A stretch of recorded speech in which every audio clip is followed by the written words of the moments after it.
الأب العراقي من يريد يغلس على العيدية وما ينطيك، يعني ما ينطيك لو تطلع براسك الخبر. تعال خلينا نشوف. أبا شلونك؟ وليدي أيامك سعيدة، إن شاء الله نشوفك على جبل عرفات والله يطول لنا بعمرك.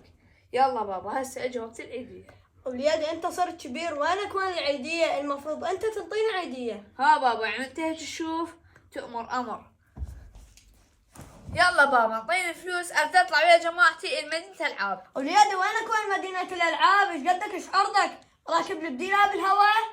يعني بابا انت هيك تشوف ايه هيك اشوف. تؤمر أمر. بابا انت مو تقول لي صرت زلمة كبير ليش ما تزوجني؟ وليدي وينك وين الزواج؟ بعدك بقد القندرة، انا من كنت بعمرك مخلصها العب مراجيح. صار لك ساعة زلمة كبير وزلمة كبير، تقول من البداية ما اعطيك عيدية وفضها. يريد يتزوج.